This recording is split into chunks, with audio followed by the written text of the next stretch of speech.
You can be effectively evicted from modern society with no recourse, no due process, and you can't even see why. And this is a real tragedy, a real scandal, something that if we don't draw a line in the sand and put a stop to soon, it will be deeply quelling of free speech and political speech. This is Kaiser Johnson with Liberty and Finance, and this is the Miles Franklin Weekly Special for July 4th through July 11th, 2023, while supplies last. This week we featured 2023 Silver Philharmonics at $3.79 over spot, and Ital Preziosi 10-ounce silver bars at just $2.79 over spot per ounce. First, frequently regarded as one of the most beautiful sovereign coins, the Austrian Philharmonic portrays instruments from the Vienna Orchestra on one side and the grand pipe organ from the famed Augsburg Golden Hall on the other, all in 3/9 fine pure silver, with a face value of €1.5. These 2023 Philharmonics come 20 to a tube, 500 to a box, are just $3.79 over spot, and are IRA eligible. Next, our Ital Preziosi 10-ounce silver bars not only maintain a great level of liquidity, but also boast one of our lowest premiums in months, at $2.79 over spot per ounce. They come individually numbered, are available in any quantity, and come 50 to a box. Both our specials this week are IRA eligible. And if you'd like to learn more about a precious metals IRA, call us and we'll be happy to help you in that process. To order our specials or any of the many other options we have available, call us at 1-888-81-LIBERTY. That's 1-888-815-4237. We're available after hours and on weekends, and we look forward to speaking with you.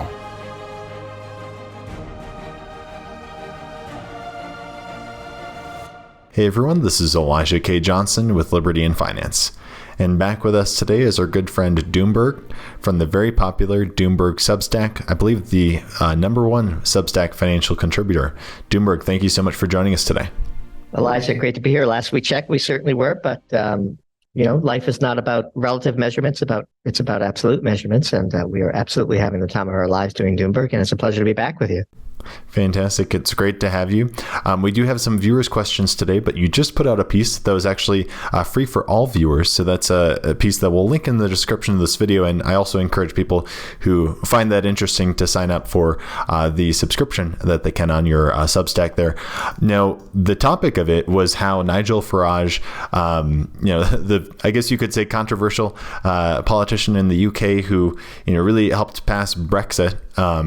His bank accounts are under attack. Essentially, he's being blacklisted, and also his family seems to be being blacklisted by a lot of banks over there. It's hard for them to open a bank account, if not impossible. So it's very interesting because, we've seen a lot of crises in the banking system recently, but it's amazing how much power the banks have, because banks are necessary, right, for any sort of transaction nowadays. But they can just, switch off your account, or they can just say you can't open an account. So can you discuss kind of the implications of this for the average person? Sure. As you mentioned, we put out a piece earlier this week called You're Next, which is a pretty pointed title, but that's by design, because it is our view that this is a dastardly turn towards totalitarianism that we all need to collectively fight, regardless of political leanings or who is being impacted. And longtime readers of Doomberg would know that we have been warning about this drift towards totalitarianism for some time, and since our earliest days, really. And whether it be the Canadian truckers and Justin Trudeau's dictatorial crackdown on them, or in our view, the questionable tactics being used to crack down on the crypto sector vis-a-vis Operation Choke Point 2.0, we've tried to be consistent in our objections to the abuse of the power that the banking system has over regular citizens. And as you have correctly stated in the question, Nigel Farage recently broke his silence on a months-long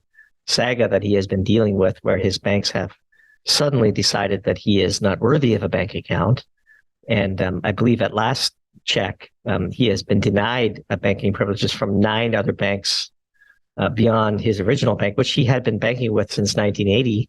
And he stands accused of nothing. It just turns Western jurisprudence on his head. You can be effectively evicted from modern society with no recourse, no due process, and you can't even see why. And this is a real tragedy, a real scandal, something that if we don't, draw a line in the sand and put a stop to soon, it will be deeply quelling of free speech and political speech.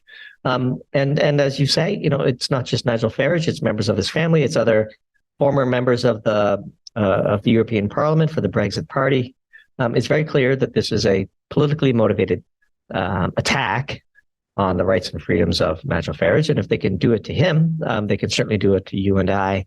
And if we don't do something about it, or at least express our opposition to it now, it might be too late, which is why, as you mentioned, every once in a while we write a piece that we feel should not be behind the paywall. And this is a rare example of one of those. This is a topic that we feel extremely passionate about. The concept of innocent until proven guilty dates back to the Magna Carta, and we shouldn't flippantly discard such fundamental rights and freedoms in the name of scoring a few cheap political points against our temporary political opponents. And so, this is a real hot button issue for us, and the piece kind of went viral, and we're glad that it did. Now, as for concrete steps that people can take, I know obviously speaking about this, spreading the word is a very good idea, as you mentioned.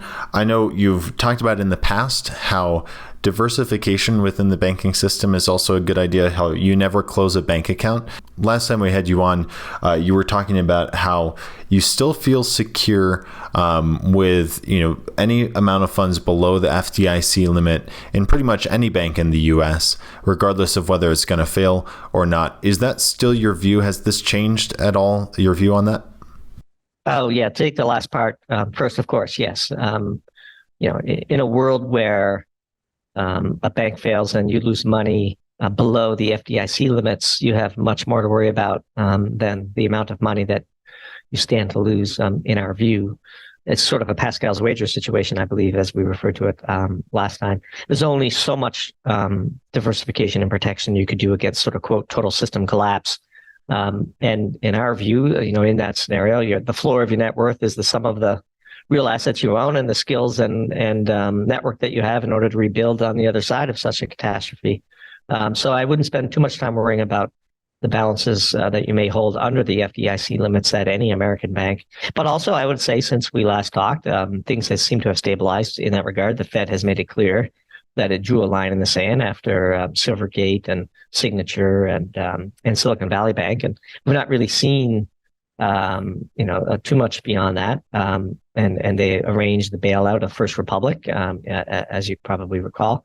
And so I think that the crisis has abated. Ultimately, of course, banking is a confidence game, and confidence seems to have returned in the form of everybody believing that the Fed has drawn a line in that sand. And to the extent that they have, that's good. We would fully support it. To your question around diversification, yes, for sure. We would never close a bank account or a brokerage account or a place to have our money within the U.S. dollar banking system. But as Nigel Farage shows, 0 for 9 at trying to move out of his one bank that he's had his whole life. It tells you that there's something very much deeper and more sinister going on. There's a coordinated effort to shut him out of the banking system. And we certainly don't have the social media platform that Nigel Farage would. And so,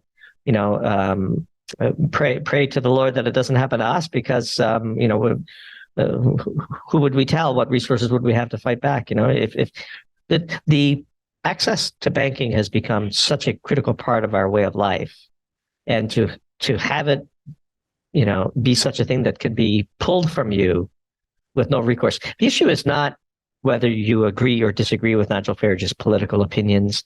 The issue is not even whether the obviously false accusations of him having received, Russian funding are true or not. It's the loss of something so critical to your way of life without any recourse, without being able to challenge your accusers, without being able to have the evidence presented to you for the reasons why such a thing is occurring. This is the outrage. And the people are blind. They are blind by their partisanship, their belief that the other team is evil and their team is great. Well, what happens when the other team takes over? And these precedents are used against you.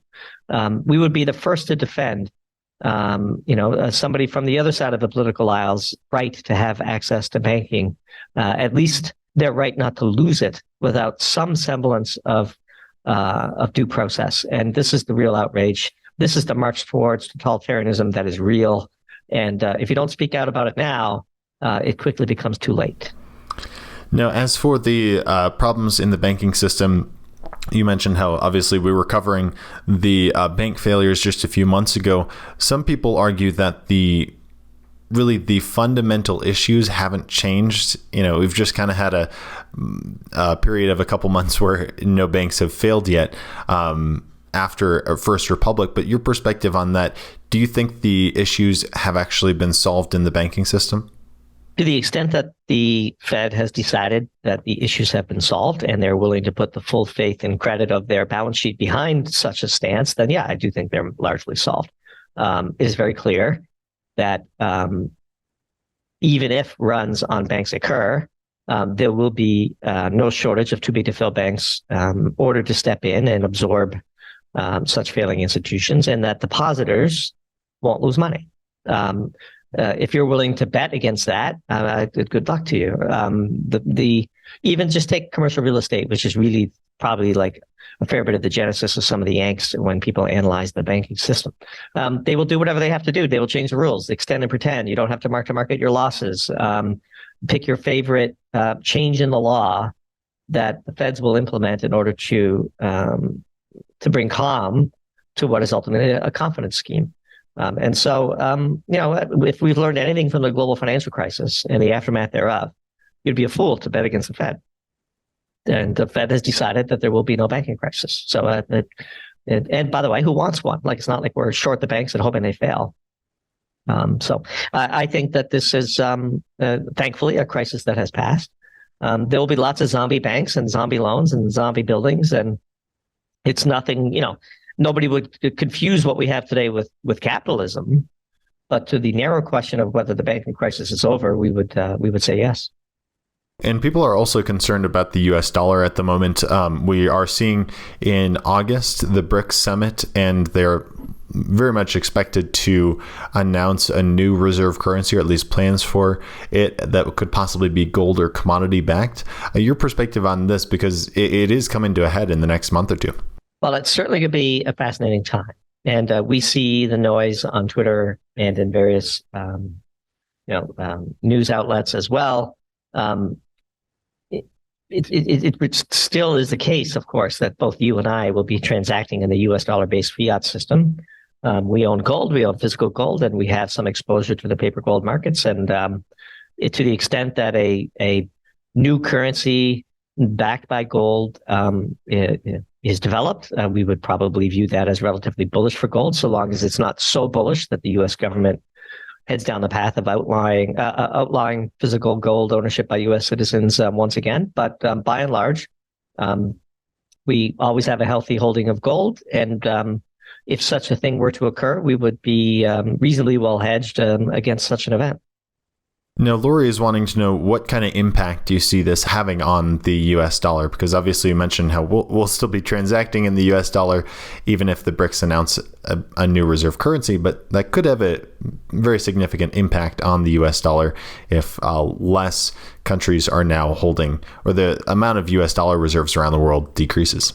So let's partition the impact between the U.S. dollar as measured against other currencies and U.S. interest rates, especially short-term interest rates, which is sort of one of the other forms of money where news developments like this could have an impact. I think that interest rates per Jerome Powell are going to be higher for longer. I think inflation is stickier than most people realized. I don't think the U.S. dollar is going anywhere. I think that you could see the rise of regionally relevant competitors, and that might be relatively bullish for gold. But the U.S. dollar fiat system, that sort of ecosystem that covers the West and Japan and Korea, it's not like people are going to be flocking from that system to a new BRICS currency. And in many ways, there are many intelligent people who argue that this would actually be short-term quite bullish for the U.S. dollar. Predicting the fluctuations of currencies against each other is always a challenging thing. And so we try not to participate in it. But we hold a decent amount of cash in U.S. dollars, and whether or not a BRICS currency backed by gold is developed is interesting for us to observe, and we'll be watching with great interest, like everybody else, of course. But we don't think that this is going to be you wake up on Monday morning and the U.S. dollar has, quote, collapsed. I think it's just the utility of the U.S. dollar and just the vast volume of U.S. dollar transactions and debt that is written in the U.S. dollar means it's going to be here to stay for a very long time. What the reserve currency is and what reserve assets are, of course, as Lou Groman has famously written, can be two separate things. And to the extent that people shift away from U.S. Treasuries as reserve assets and into things like gold and other, commodities, that could have an effect on the interest rates that we have to pay to roll over our debt. There is a big threat to the U.S.